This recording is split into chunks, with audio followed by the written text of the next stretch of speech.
What's going on, ladies and gentlemen? Please welcome our host, Christopher Rausch. And I am Christopher Rausch, and you guys are at the place for your raw and unscripted fun, hijinks, and motivation, inspiration, and education. It's Tuesday night, 7 p.m., and we are live. We are always live every single Tuesday, 7 p.m. Pacific Standard Time, 10 p.m. Eastern Standard Time. If you guys don't want to stay up that late, of course, you can always catch the replay. This is a video cast that does go to podcast. So if you guys are listening on podcasts in any one of the 20 plus countries we are in, thank you from the bottom of my kick-ass unstoppable heart. I appreciate each and every one of you listening, wherever you're listening from. I say this periodically, but I'd love to know where you're listening from, whether it's South Africa, whether it's England, whether it's Australia, Canada, Japan. We're big in India. We're big in, we're in Greece. We're in Sweden. I mean, we're all over the place. We're in 20 plus countries. So wherever you're at, I would love for you guys to send me an email, info@noexcusescoach.com. Just let me know where you're coming from. Let me know what you like about the show. Let me know what you possibly would love to change about the show. We've been going now for 5 years. We're on episode 265 episodes in 5 years. We're here every single week, and we bring you the goods. And what I encourage you to do as you're listening to this, as you're watching this, the biggest thing is you could be inspired and get motivated and be like, oh my God, Chris, that was so awesome. And I get it every single week. Chris, your guest this week was fire, blah, blah, blah. What I'd love for you to do is take pen and paper and write down notes. And if you do it in your phone, that's fine. But the biggest thing I want you to do is take action. Right? Getting inspired, getting motivated, all the being like, okay, great. I'm ready to go. But then if you go back into the same routine, guess what?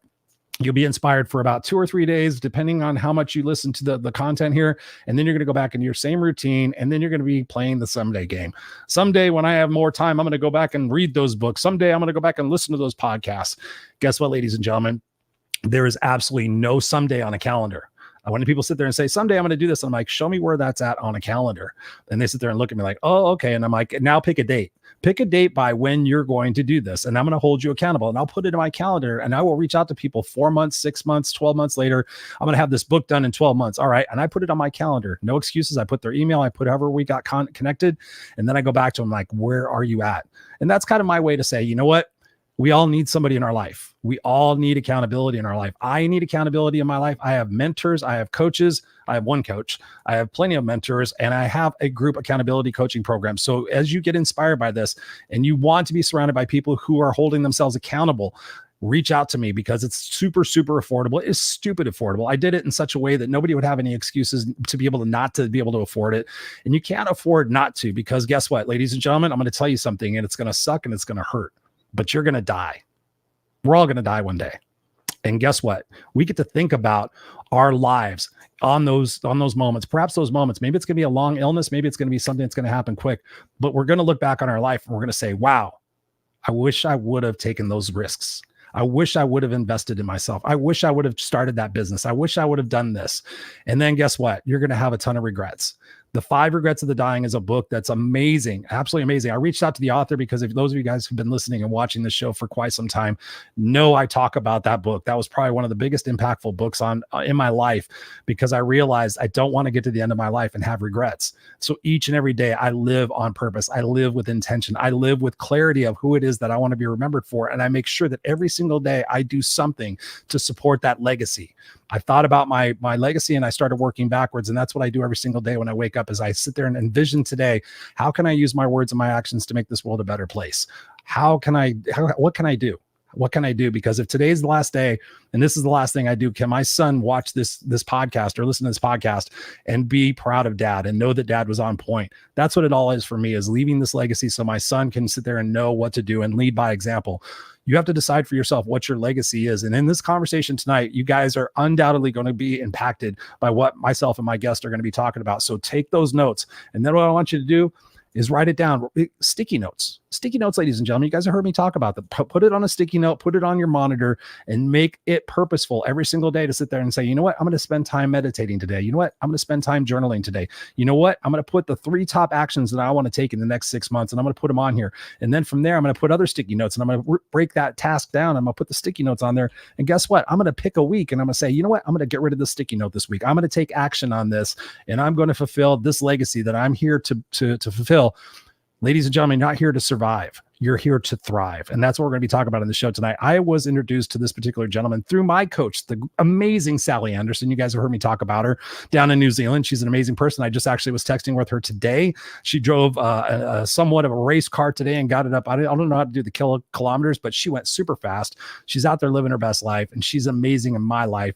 And she introduced me to this gentleman who we're going to bring on the show right now. Please welcome Mr. John Kennedy to the Raw Unscripted Show. Mr. John Kennedy, what's going on, brother? How are you? Hey, Chris. Good to see you again. And again, thank you, Sally, for connecting us. I mean, she was an incredible coach. I was met her at a retreat in Dallas last year, and just what an incredible person. So, and she hadn't posted to us yet that she was at a race car. Yeah. She actually sent me a picture. I could send it to you. I could show you afterwards. But yeah, she showed me that she drove a race car today. I drove an Indy car probably about 6 or 7 years ago, and I got it up to the max speed. It was pretty exhilarating. Wow, that's incredible. I highly recommend anybody do it. It was claustrophobic as hell. When I got in the car, I literally thought, I can't do this. But if you say you can't do something, then you're gonna fulfill that. And I sat there and I said, you know what, Chris, you could do this. You could do that. Because I didn't realize I'm 6'1", 200. At that point, I was probably 225, 230 pounds, a lot of muscle. I got in there and I couldn't move my shoulders. You move, right? So you could move your steering wheel, and then you're laying down, and it's pretty uncomfortable. But once you press the accelerator, it's pretty exhilarating. And I wound up getting it up to like 185 miles an hour, and wow. It was pretty exhilarating because that's what I do is I try to live life. I don't try to exist in life. So so thank you for being here. And my first question to you, John, given what I know a little bit about you, I'm excited to dig into this. What do you want people walking away with this conversation? What do you want them to know from this conversation tonight? That's a great question. So one of the things I like to do when I talk to people is to give them hope, right? No matter where they are, if they and you are the perfect person to get them to get out of their comfort zone. I like to say I don't work with comfortable people. Right? Good. If someone wants to sit in their cube somewhere, and that's fine. I like to work with uncomfortable people, really high performers that want that edge, or people who are really struggling. And I've been fortunate to help people with concussions and dementia and ADHD, but they want to improve, right? They've got that mindset where they want to succeed. And so if they want to do that, if they really want to do that, then they can work with people like us and we can help them. So there is hope, right? You never want despair, because if you feel you're really stuck, there's people that can help you get out of that. I love it. What are some of the first steps? Let's just dig right into it. What are some of the first steps people have to do to have hope? Because I've been hearing a lot lately, people are struggling, inflation, blah, blah, blah, all these different things. And people are just trying to survive. I'm just trying to survive. I'm barely surviving. What is it that they have to do to make that hope something that's tangible for them to hang on to and build off of? Well, I think, I give a talk often at conferences. It's called Your Future is Behind You. And it's based on Steve Jobs' quote. He said, you can only connect the dots looking backwards. And I think it's very important for people when they lose hope is to look backwards, how far they've come, right? If you're trying to measure your progress by, oh my goodness, I'm not going to get there. I'm not going to get there. You turn around and you look at how far you've come. It's very encouraging, right? And I think that really is a first step, just to acknowledge, take a deep breath, acknowledge how far you've come, how much effort it took, right? And know that if you're willing to put that effort in again, you're going to keep going. I love that. How do people, the big thing that I work on with people, I was just doing this last week with somebody who had been through a ton of trauma. I mean, I thought my story was terrible. This lady just kept bringing up story after story after story after story. And I'm like, did this really happen to you? Like, did all of this really happen? She goes, yes, Chris, it did. And she's an older person. She's in such a very tough place right now. What is it that we can do to reframe our past, right? Because I sit there and tell people it's just electrical energy in our brain. Our truth of the past is a portion of the truth. It's an amalgamation of all sorts of different things. But I get them to rewire their perspective about their past. Kind of like you're saying, go back and look at the victories, go back and look at the successes, because so oftentimes we're focused on the negatives. We're focused on how things didn't work. We're focused on our fears. We're focused on those things. What are some things that people can do to rewire their beliefs about their past? Well, it's interesting. So my work is more brain related than mind related. Okay. What's the difference? What's the difference between that for people who might not know? Right? Great question. So the mind it's like the operating system of your computer. It's how you process everything through your operating system, right? You process everything through your mind, how you feel, how you don't feel, how you relate to other people, how you relate yourself to the world. And there are so many excellent programs, mental toughness, mindfulness. All these things help get your mind where they need to go. They take a lot of effort, but you can get there. So my program, the one I developed for the Marine Corps initially back in 2007, specifically targets the brain. And we make which is like the processor of the computer. So, you know, if you get a new computer, everything works better, operating system and every single application, because the processor is better. It's new, it's faster. And so when we make the brain faster with better focus, we can actually get into flow state where things just happen. Yeah. And that improves confidence. It improves it. It makes so many changes in your life just by doing something simple that can make these changes. Ooh, something simple. I like that. I like that. So talk to us about how you got involved with the Marine Corps, because that's quite a significant branch of the military. And I'm sure they came to you as because you're the subject matter expert. So talk to us about that experience. Yeah, that was actually one of the best experiences of my life. So basically, when this happened was back in 2006, 2007, right? So that was, if you remember, in Iraq and Afghanistan, it's called the surge. Yeah. So we were shifting our whole approach from killing bad guys to winning hearts and minds, which we did, but it took a lot more boots on the ground and it was much more dangerous. And the most dangerous threat were IEDs, the improvised explosive devices that kill so many guys, because there could be a bomb in a pile of garbage in a corner and a trigger man a mile away and you don't even know it's coming. So my background was had nothing to do with the brain, actually. I was a process consultant for a big company. So my specialty was rescuing projects that were out of control. Small ones, for a bank, I got them back on track in 2 weeks. What would have taken them, they couldn't do in 6 months. For Motorola, I did a huge project. So I was really good at making things efficient with a proprietary process approach. And I was perfectly happy doing that until my brother came back from Iraq in 2006 and talked about the problem with IEDs.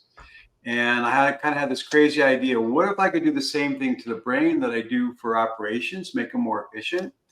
And, God gave us this incredible capability called neuroplasticity. Now, a lot of people out there are probably aware of neuroplasticity, but everything we do changes our brain when we repeat it, right? Yep. Positive self-talk, negative self-talk.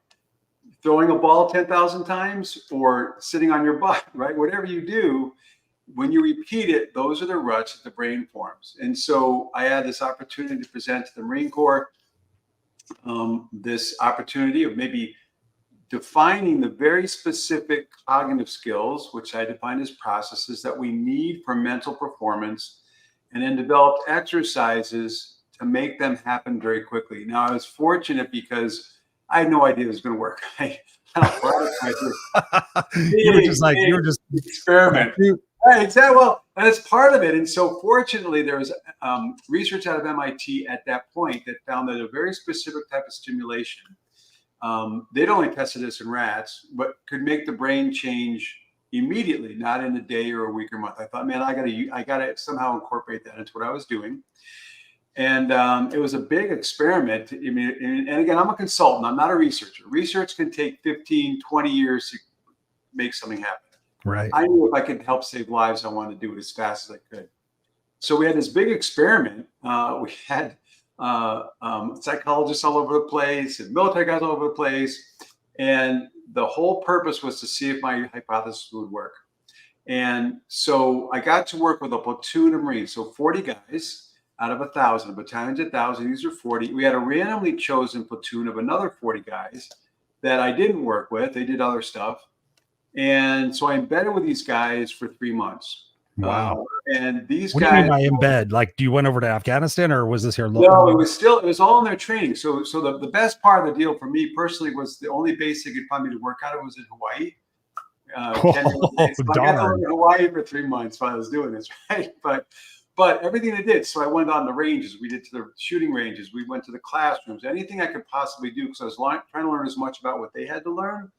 But at the same time, I knew that they didn't have time for me to set something up in a classroom, right? So all these other psychologists, they want to take the Marines out of their rhythm and teach them stuff, and they don't have time for that, right? So I developed exercises, these very simple exercises that I believe would change their brains. Now the cool thing was the platoon that I worked with I'd ask for the worst platoon in the battalion because if I could make a difference, I wanted to make a difference. Mhm. I love these guys. I'm better with them. But they had survived a lot of casualties the cycle before, 16 helicopter crash and IEDs. 3 had tried to commit suicide. They were failing a lot of their pre-deployment objectives. They were definitely the worst in the battalion. So, and a lot of behavior issues. Just, the staff sergeant came up to me in tears and said, the CO is kicking my butt every weekend because these guys keep getting in trouble. But, great hearts. I mean, these are Marines, right? I mean, they're the most wonderful guys, so embedded with them, living out under the range, a month straight with no running water, and bonded with these guys. But during that time, I developed these exercises, took them through it, refined them, stripped them down to just a few very critical ones. 3 months later, not only were they now the best platoon in the battalion, but one of the best ever to go through final pre-deployment training back in 29 Palms, which was a big Marine training base. So that was just awesome. Then it kind of spread. So the CO of that battalion went to MARSOC, Marine Special Operations. He brought me in right away to work with his companies. So I got into Special Operations, and then I got into EOD. So over the 3 years with the military, I trained Navy SEALs and snipers and pilots and anybody you can think of, and every single one improved their performance. But the main thing for me was like those first guys. Not only did they shoot better leadership, better physical, but emotionally they recovered as well, because their confidence went up, their ability to bond went up. So it was a huge learning experience for me. And then, about 12 years ago, I, kind of slid over to the civilian sector. But I find the same thing. The exercises are so simple that a child can do them. But the same exercise, I have a quarterback, Canadian, one of the top quarterbacks in the CFL is one of my clients. One of my favorite clients is Kat Perez. She's one of the top goalies in the world. She's the Columbia World Cup team. I started working with her when she was an alternate. But I've got a young boy who's 10, and we pretty much cured his ADHD in about 6 or 7 weeks. I've got someone with dementia. So the simplicity part of it is when we train the brain to do what it needs to do to make decisions, executive function, at the same time, we stimulate everything that touches the brain from our senses, eyes, ears, mouth, hands, feet, and those connections get stronger. 2 things happen. One, that provides that type of stimulation that they discovered at MIT. The brain changes fast, but it also changes out to the physical. So that's why when people with strokes, they can, move again. A young man with cerebral palsy can use his hands again. So all these amazing things happen because we're targeting that part of the brain and the body harmoniously to make all these changes happen. And are you doing any of this with any external apparatuses? I mean, are you doing any like shocks or anything like that? Or you keep saying simple. So give us an example of one of the simple ones if you can. Very simple. Now it's interesting because so when I first created this program, I called it targeted neuroplasticity training because we're targeting specific cognitive skills. Well, DARPA has something they call the same thing, right? And it's different because they say it's non-intrusive, but they got electrodes. Okay, so we don't want no electrodes. The requirements were something the Marines could take into combat with them or into the training with them that would fit in their pocket. And the basic exercise is just symbols on a piece of paper. That's all it is. So simple, right? But it's kind of like when you go to the gym and you see all those dumbbells sitting around, right? How on earth can a dumbbell make you stronger? Well, it's how you use it. Right. And so every symbol requires a decision. And when you start to make decisions over and over again, you're training your brain in executive function. And when you make them gradually harder and designed to bring in more parts of your brain, you're just making more connections throughout your brain. And the cool thing is, Chris, is that we all have a different starting makeup of our cognitive skills. Sure. But when we train all of them this way, the weaker ones get stronger and the strong ones also get stronger because they don't have to compensate for the weaker ones. And for people with physical damage like concussions or dementia, our brains will rewire around the damage because we're not trying to fix anything. We're not targeting any part of the brain. We're trying to train the brain to do what it needs to do to be effective. And of course, that improves confidence. It improves mindset. I mean, it really, just like the processor supports the operating system, it really supports a lot of the psychological programs. It just accelerates them because we're making all those connections faster. I love that. I love that. So in a sense, what you're saying, and I might get this wrong, so please correct me if I'm wrong, but are we creating new telomeres? This is something I'm remembering from some of the conversations when we're rewiring that brain, when we're changing those groove patterns, that we're creating different telomeres. Is that accurate? Yeah, telomeres, connections. So when the our neurons, when they grow, they produce new connections, right? And those connections get stronger and faster. And that's why even people that have had like physical damage, like this young man with cerebral palsy, couldn't use his hands. He's kind of a funny guy. He's a college guy, great guy. I like to work with him. He said, so he couldn't use his hands. So like 3 weeks after we start working together, he goes, John, you're not going to believe this. For the first time in my life, I can open a bottle with a bottle opener and a bag of crackers without crushing them, and I'm using my teeth. And then he says, pretty useful skills for a college kid.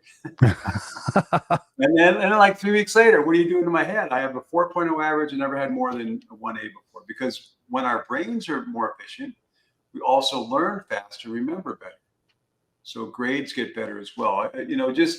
I've just been so fortunate. I mean, inner city kids in Chicago I worked with, we raised their ACT scores by 3 full points in just 8 weeks.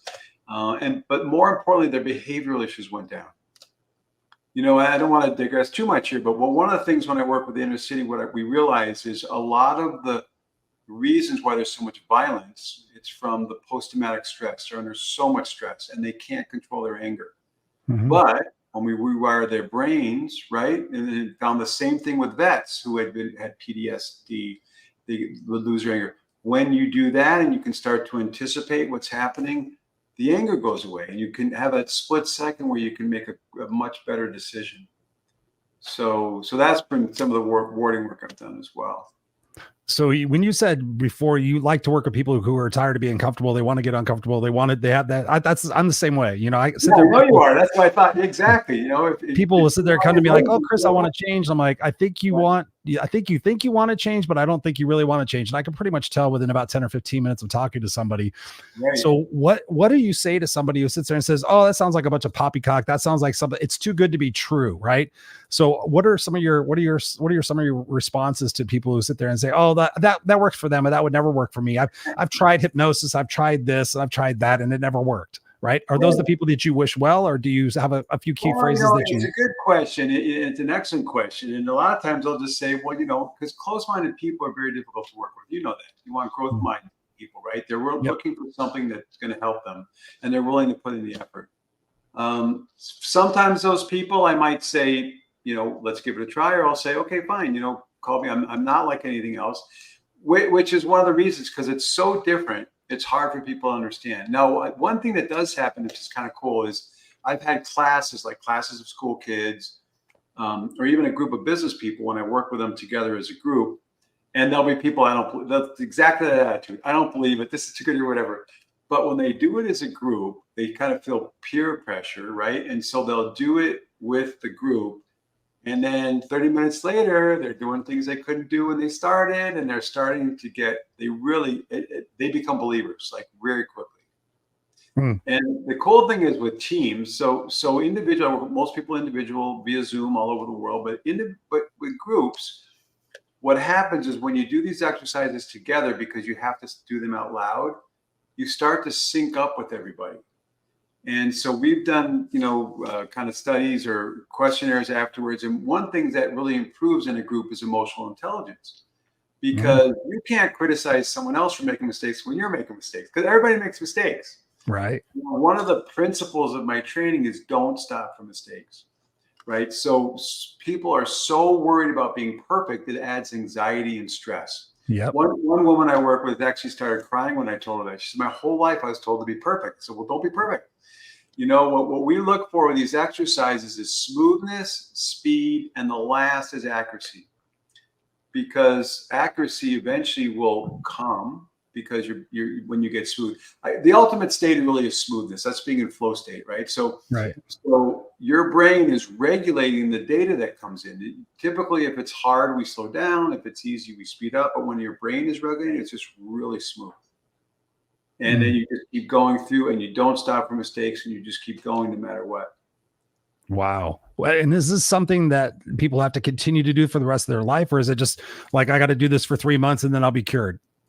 No, that's a good question. I get that asked a lot because the type of stimulation we're getting actually is permanent, which is kind of cool. So Kind of cool. That's fucking badass. Oh yeah, no, it's really cool, right? I mean, imagine if you can lift weights once in your life and you never lose it, right? Yeah. So, yeah, exactly. No, these changes are permanent, and that's amazing to me. I got a call from a Marine I trained 10 years ago, and he just called me to let me know that he was still doing the exercises. He'd been through some rough times in his life, but he felt that whenever things were closing in on him, he'd do the exercises. He opened up his space. He was fine. And when I did our metric, so so every time I meet with someone, we actually have a metric that we use for objective performance, and that's all about a speed of processing metric. We use a stopwatch and time it, and that's important. So speed of processing is one of the critical components of our performance, right? The faster you can process information, the bigger it. Doesn't matter if you're driving a car, having a conversation, playing sports. You want to be able to process fast and smooth. And his time was very close to what it was 10 years ago. And so we find that it's permanent, but they'll do it for a while. And I always encourage people, I always give them I empower them to continue to practice on their own. So they don't need me after a while. Some will continue, some won't, but they find that one of the exercises is like a 1-minute neuro primer. So if they don't do it for months, they got a big meeting coming up. They'll run through it for a minute or two, and they're right back in the groove again where they were before. I love that. I love that. Yeah. I can see, because I definitely do things to reshape people's perspectives about their past, present, and their future and things of that nature. But when I think about a traumatic brain injury, I think about like the physical impact of the brain and those circuitry, those neurons, everything that's shut down, that's been damaged. How does, for somebody who might be a little bit more in the geek space, how does this help in that particular situation? Because you've got actual physical damage. Like I liken it to this. I was having a conversation with somebody the other day, and they were trying to tell me about sound therapy and all this stuff for my back. And they were like going on and on about, oh, you can do this, and you can do this. And I'm like, honestly, between you and I and everybody else that's listening and watching, I've done so many different modalities, but I listened to what they were saying. And I said, yeah, but I literally have bone pressing against nerves. Yeah. Like and I'm a believer. I like to believe in things, but I literally have bone pressing against nerves. A lot of that stuff's not going to work. I do the best I can with what I've got. I do inversion tables. I do all these different massage, rolfing, I do a combination of all these things. So that helps me. But that person was kind of like looking at me like, why don't you believe me? But I'm sitting there like the physicality of the bone on the nerve. I don't think the frequency or the vibrations is going to change that. So talk to us about how that correlates to a traumatic brain injury, because I have a former coaching client, her husband has a TBI, and he often uses it as I won't say necessarily as an excuse, but he's sitting there, Chris, I've got this I've got this physical damage. Right. There's nothing you can do for it. Well, it's interesting. I need to do that whole excuse thing. I'll talk about it in a second. But first, the way we works is because we're not trying to fix anything. So many modalities. You got a concussion. You've got dementia. They want to try to fix what's broken. Yeah. So we don't do that. We train your brain to do what it needs to do, and our brains are so amazing. They will rewire around damage. So many years ago, we were in Hawaii. My daughter had a friend. She was 14 at the time.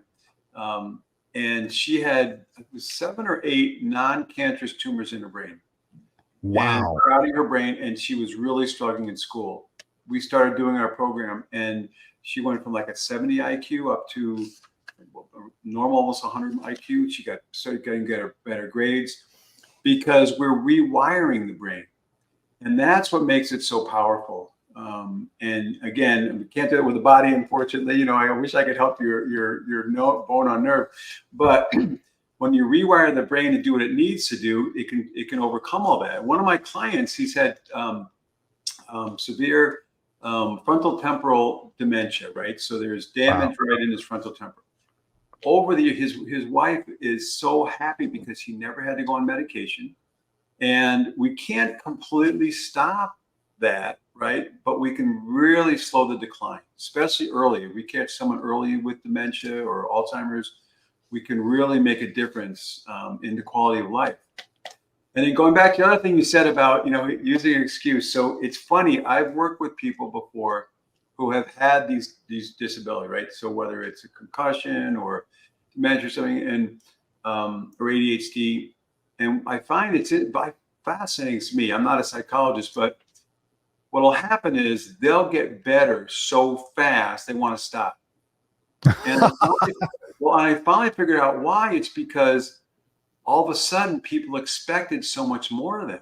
Mm-hmm. Right? They had this excuse, right? This one woman who was so overwhelmed with work. Oh, I'm so overwhelmed. I can't get it done. I can't get it done. I can't get it done. After one session and some practice, because she had this obsession with being perfect. Yeah.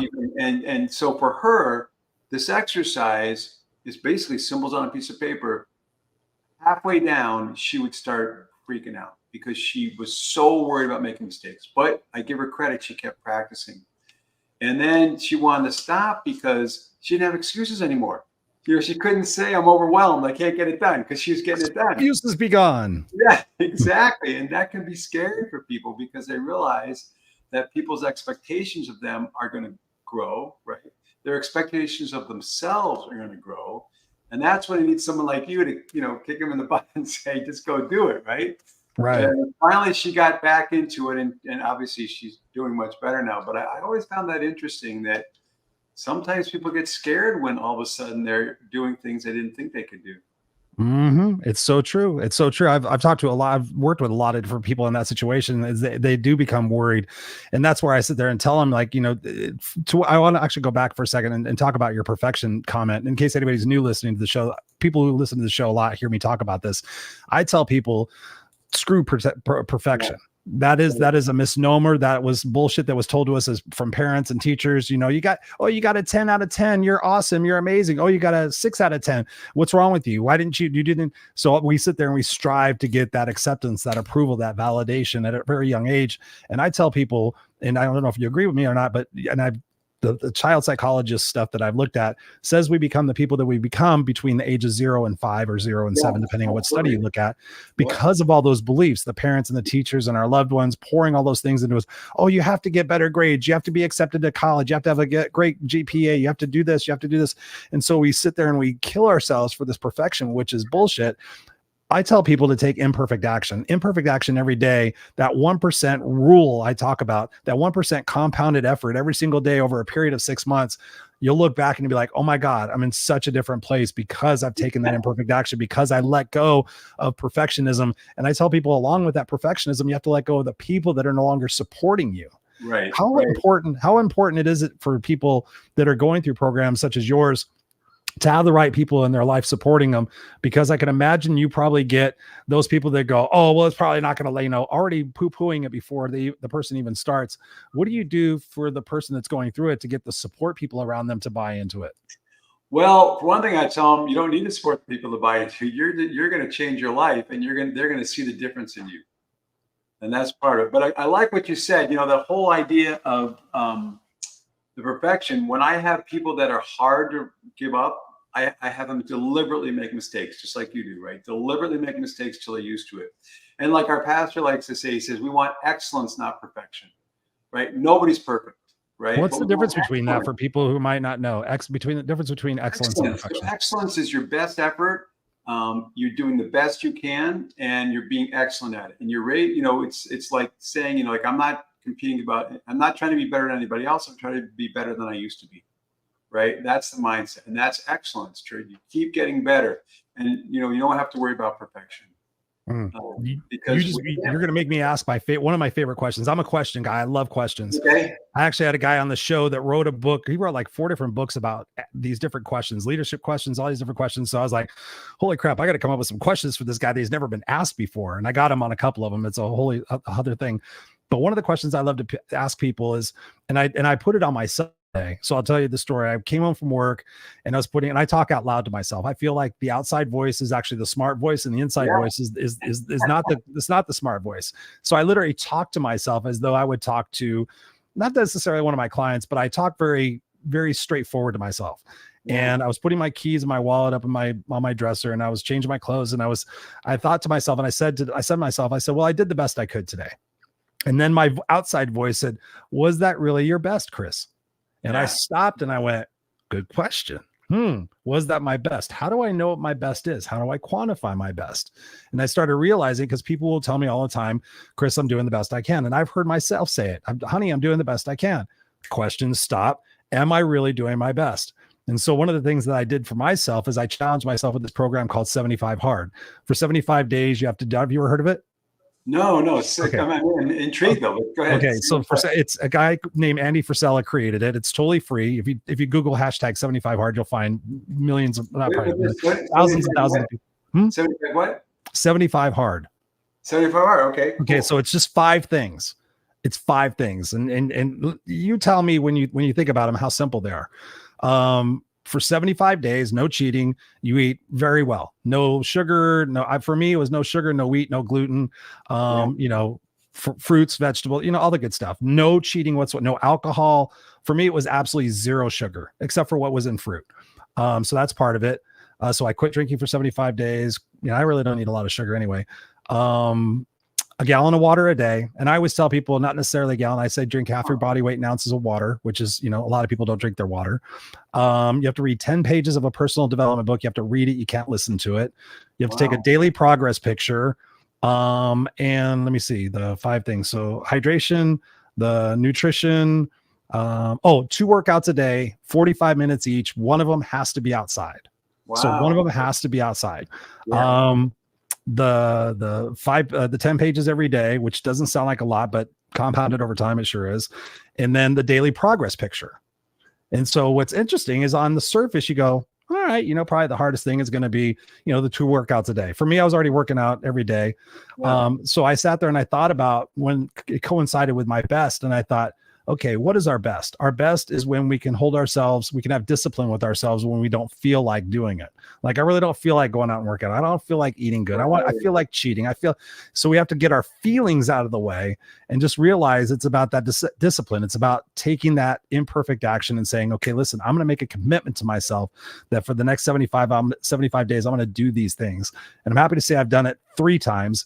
I always do it when I don't want to do it. Like last year I did it during the summer, and I like to drink and and have all sorts of fun. And I usually gain about 10 pounds over the summer. I do the exact opposite from everybody else who gets in shape for the summer. I tend to put on 10 pounds because I like to barbecue and But when I found that I did that, that's where I started realizing what my best was, because it wasn't about how I felt about something. It was just the situation where I made a commitment. I tell people, if you just keep your promises to yourself, you don't need a coach. Just keep, I promise I'm going to do this, and then keep your promise. And so in the first 10 or 15 days, it's awesome because you're doing something new and you're telling people about it and you're all excited. But when you get to day 27 and it's 5 o'clock in the morning and you have a busy day where you're flying and you have to get that first 45-minute workout in, you start to recognize that your best wasn't your best. And now your best is a level up. So what do you say to people who say they're doing their best given that situation? Because I found that when I kept my word to myself, whether I felt like it or not, whether I felt like writing in the book, I wrote a book last year. I'm editing it now that'll come out later this year. I found out I don't feel like writing. I don't feel like going to the gym, but every single time when I've sat there and said, I don't care how you feel, Chris, and I say it out loud, I usually use the F word. I don't care what you feel like, Chris. You want the result, yes or no? Yes, Chris. And I sit there and I make myself do the yes thing. Yes, Chris, I want the result. Yes, Chris, I don't want to have sclerosis of atherosclerosis in my arteries. Yes, Chris, I know that when I walk out of that gym, I'm going to feel better. So I just sit there and I put my shoes on and I go. Right. So for people saying they're doing the best they can, what advice or what exercises do you have for them to recognize that their best isn't nearly what they really think it is? That's a good question. So especially because of the way that exercises work, one of the things that happens, the exercises make a difference so fast that some people, they just take it for granted. They think, oh, maybe it was the water I drank or something, right? And then because we measure, every time we meet, I always do a time of their speed of processing. And it always gets faster. And we do harder and harder things. So and I give them homework, right? It's only 5 to 10 minutes a day. But if we start the next session and they're not where they should be, I know they didn't practice. They could tell me they did it every day, right? But they didn't. So I just say, okay, now it's time to, it's like in sports practice, if you messed up, you had to do 20 sit-ups, and we're just going to make this really hard. So I'd start them out really hard. And the cool thing about it, though, is because the dopamine and endorphins and all these things are happening in the brain when you do this, people tend to laugh. So they always enjoy it when they're doing it. And then I just got to remind them, okay, so you can do this yourself every day.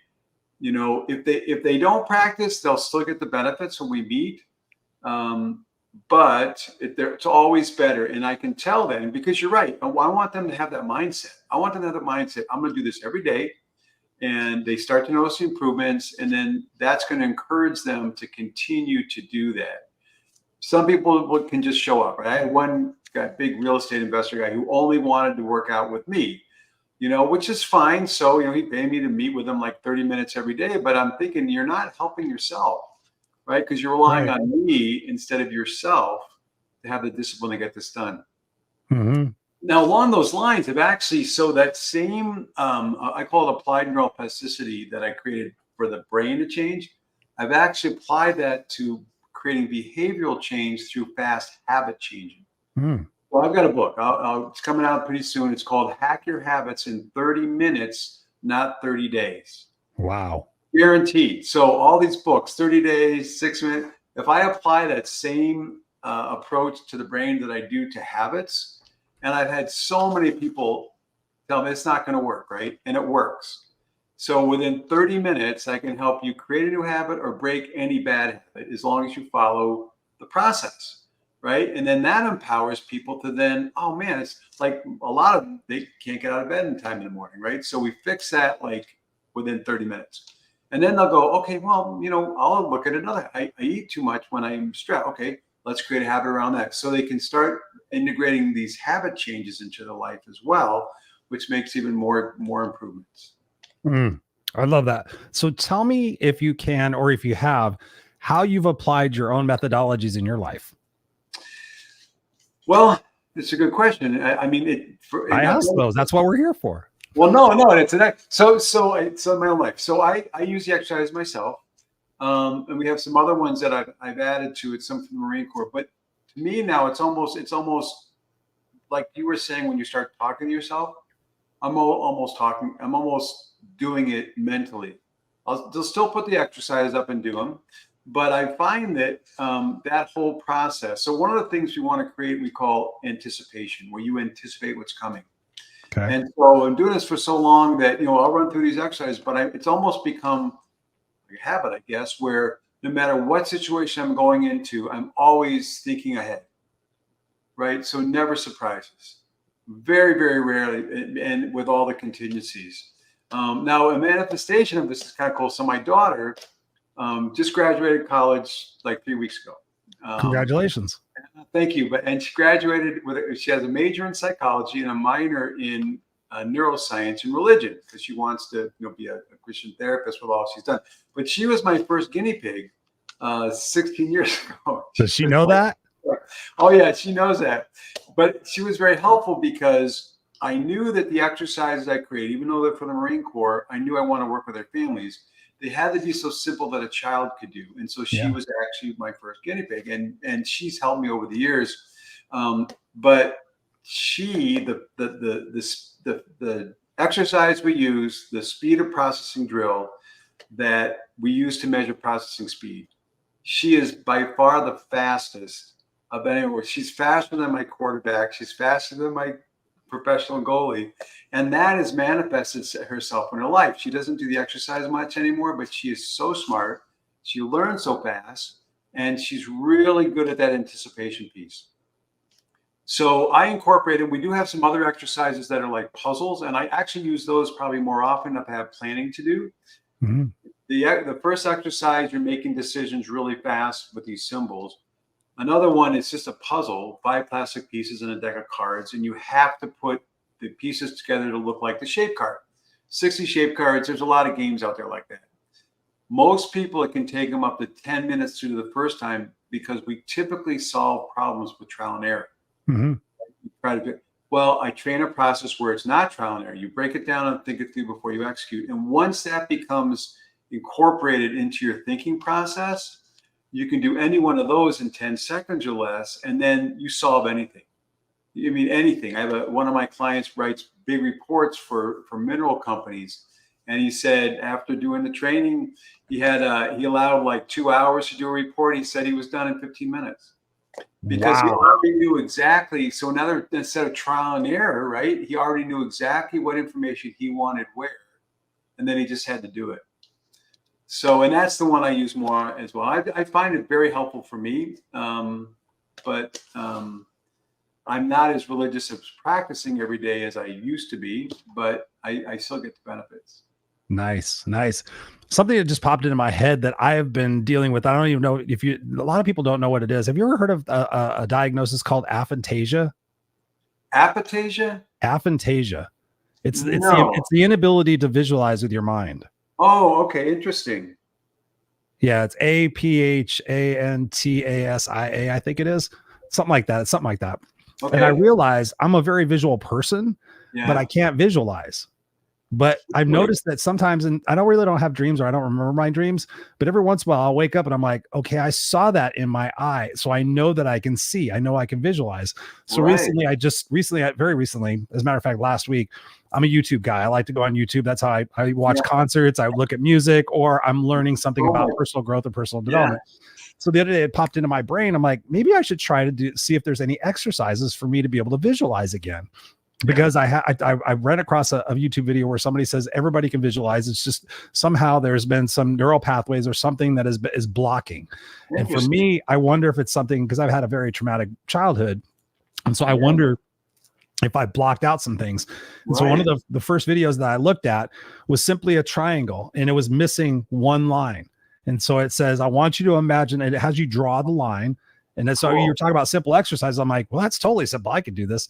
So they want you to draw the line, like you said, repeat the pathway, but then also be able to see the line. So be able to see the line where it's not. And the advancement is they take another line out of the triangle, and they just have the points.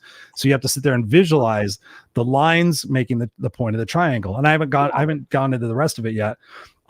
Is that similar to what you're doing? Is trying to have the mind complete something without completing it in advance, kind of like writing the future? Yeah, that's interesting. I hadn't thought about it that way. Not so much that what we're trying to do. So when you do these symbols, right, when you speak to yourself, so speaking out loud is a great way to activate the brain. Yep. Right. So if you want to remember something, even though it might take you more time, if you say it out loud when you read it, you'll remember it better. Right. Yep. So just activating those parts. And write it. Symbols faster and faster. What happens is we put something different at the end of a row. So you're going across. What happens then is your brain looks ahead, starts to calculate what that last one is, and then all the other ones go unconscious. And that's how we create flow. So, and that's training your brain, priming your brain to anticipate. So it's a little bit different. It's not necessarily visualizing something that's not there. It's just training your brain to anticipate. So that's what helps with emotional control. That's what helps with in sports, right? If you can anticipate where your opponent's going to be or where the ball is going to be, you train it that way. But what you're talking about is pretty fascinating. Where you actually, because what you're doing is you're training your brain to visualize what's there, right? Mm-hmm. And then that's through repetition, that's going to become easier and easier. Mm-hmm. Yeah, I've actually learned to trick my brain. I can't, like, if I sit there, the test I use for myself if I'm progressing is, can I see a 57 Chevy? Like, I know a 57 Chevy has the silver wing on the back. I know there's lines on there. I know the symbol. But I have to quickly explain it to my brain to visualize it, if that makes sense. So like, I can't just close my eyes and see a 57 Chevy. But if I tell my brain what's involved in it, I can piece it together where I could see a momentary picture of it. Does that make sense? You know what might be interesting for you to try it sometime, and maybe you've tried this, is trying to draw things with your eyes closed. Okay. Yeah, that's similar to what they were having us do. You'd have to visualize, even with a paintbrush, your 57 Chevy, right? I mean, because you have to visualize it in order to paint it without looking at it. Yeah. It might be something to try. I don't know. Yeah. Interesting. That and microdosing mushrooms. I've tried that too. Yeah, Somebody told me like, hey, if you try that, and I'm like, I don't like tripping. I like being in control. I'm not a control freak, but so I've had some friends that have done it and they're like, Chris, it's pretty amazing. So I just watched this comedian, Bill Burr. I'm not sure if you're familiar with him. He's a pretty hardcore comic, but he just Bill Burr. Yeah. Yeah, I've seen him. Yeah, he's funny. Yeah. So he just talked about, I just watched a YouTube video with him talking about he did mushrooms once. And he said it was a terrible experience. He said he didn't like it. He said, but he woke up the next day and he realized as a result of doing it and complaining about what he didn't like about it, he realized why he got into comedy. And so it was like this aha epiphany that just blew his mind. If you listen to the interview, he's just like, holy shit, I thought I did this and was doing it for that reason. But I realized that if I can make people laugh, I didn't have to worry about them targeting me to bully me. And so that's, it goes into a lot more deeper situation of that. So I'm always fascinated with how the brain works and how we can rewire it, because I do believe that nothing is a permanent sentence. I mean, obviously stuff that's more hardwired or more that's physical is, I think is a deeper situation that we have to address. But John, I've had such an awesome time talking with you. We've already been going for 50 minutes. Yeah. Like we could probably sit here and have a 3-hour conversation. Easily another hour. Right. It's easily. But I love and appreciate this. I know people got value out of this. Where can people get a hold of you to learn more about you, learn about the Kennedy method, be able to implement your exercises and work directly with you? Yeah, thanks. So our website for the Kennedy method is thekennedymethod.co. That's it there, not com, co. Spell it out for people, because people might think it's one N or two D's or two I's. Good question. Right. So www.the Kennedy, Kennedy method, method.co. And probably, so the program I originally developed was called Combat Brain Training. So if they want to reach me directly, now if they go to perfect. They can go right to my email, john@combatbraintraining.com. Don't forget the brain. So many people say John at combat training. No, I don't teach you how to combat. We're not teaching you how to fight your ex-wife. Yeah, exactly. I'll help your brain be better at combat. So they can email me. Yeah, the Instagram, sure, at Combat Brain Training. Thanks, Chris, for putting that up. And any of those ways. Now on the website, there's actually a link if they want to do like a short Zoom with me to talk about things, or they can just email me. Awesome. I have somebody I'm going to refer to you. They came to me for coaching, got a traumatic brain injury, got all sorts of things. And I was like, you know what? That's not my avenue of expertise. So I'd love to refer them to you. So I'm going to send them your information. But man, this has been an amazing conversation. I know it's gotten through to so many people. I'm going to put you backstage for a second. Don't go anywhere so I can still talk to you, but I'm going to end out the show. But again, thank you so much for being here with me.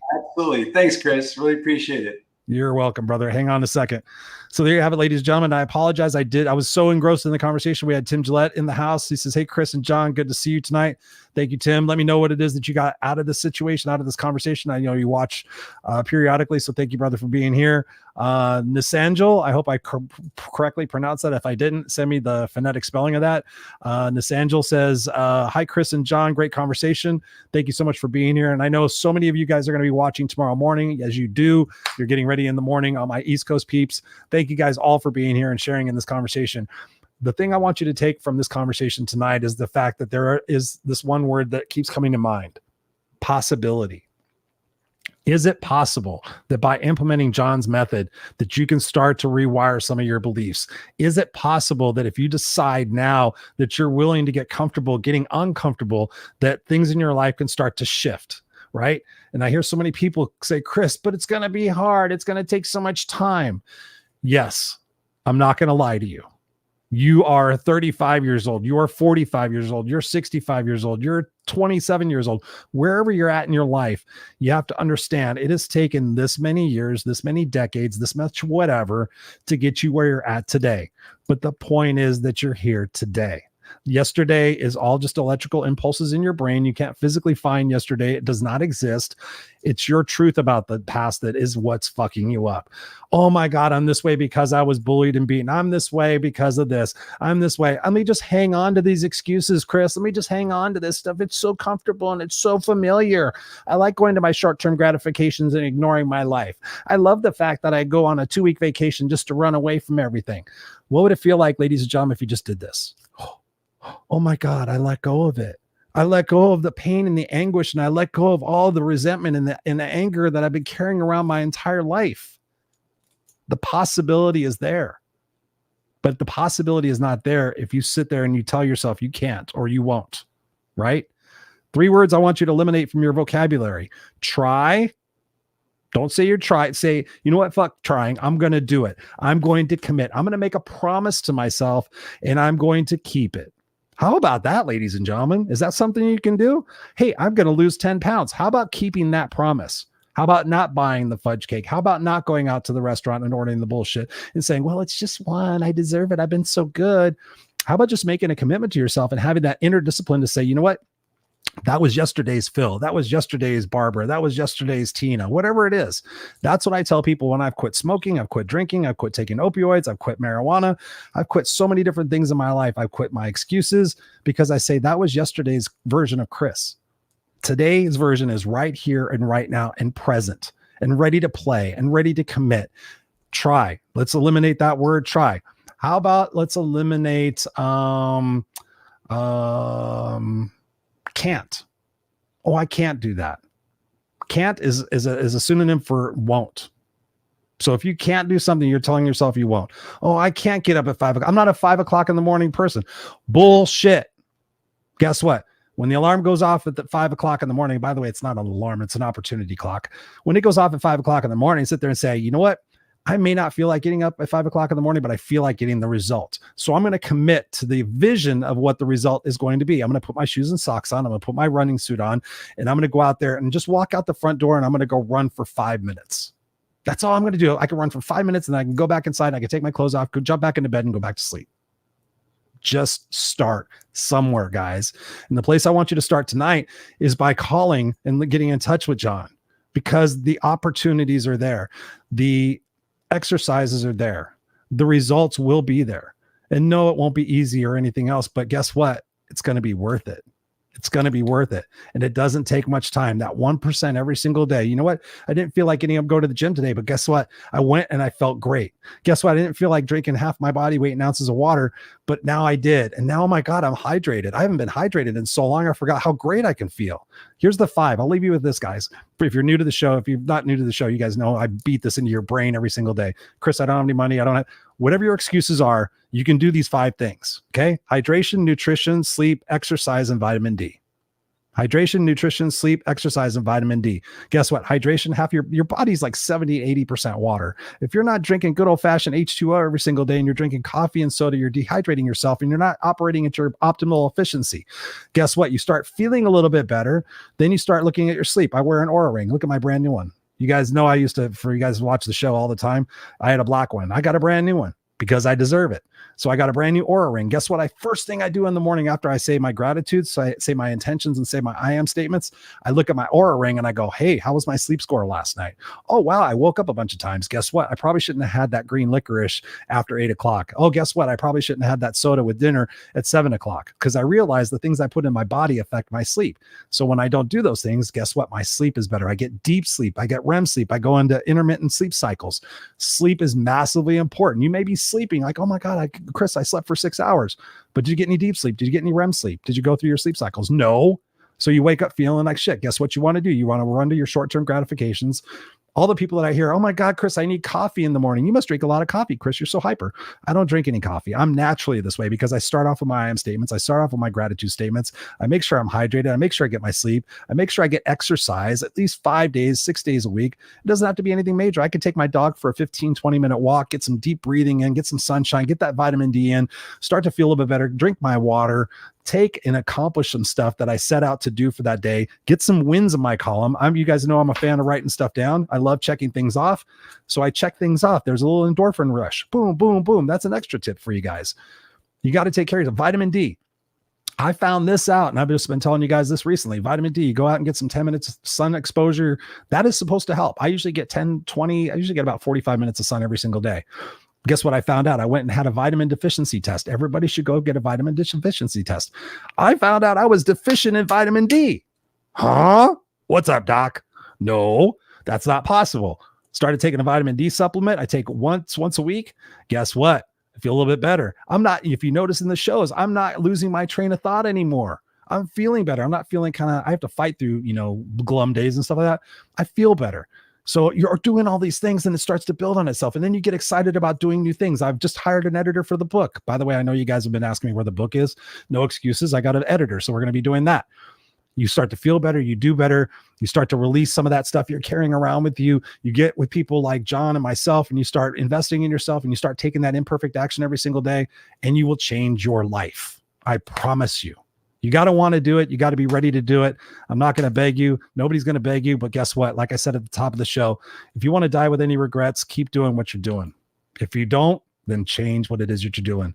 I love you guys. I apologize for going over an hour. I went an hour and 21 minutes, hour, 20 minutes, fucking A, 25 seconds. I love you guys. We'll be back here next Tuesday on the Raw Unscripted Show. You guys are always asking me to tell you who's up next. So let's see if I can do that super quick. Who's up next? Sam Leibowitz was introduced by a friend of mine. You're going to love him. So Sam Leibowitz is going to be next week. And then, by the way, we're going to be doing a solo show pretty soon. So let me know what it is you want me to talk about here on a solo show where it's just me and you and I, however you want to say it. And yes, thank you, Nasangel. Thank you so much. Great talk tonight. He says, I appreciate you. Go out there and be the change that you want to see. Go out there and make somebody else's world a lot better every single day. When you give of yourself, it's amazing what you get in return. Let's all be the change we bitch about. I love you guys. We'll see you here next time on the Raw Unscripted Show. I'm Christopher Rausch, the No Excuses Coach, noexcusescoach.com. We'll see you next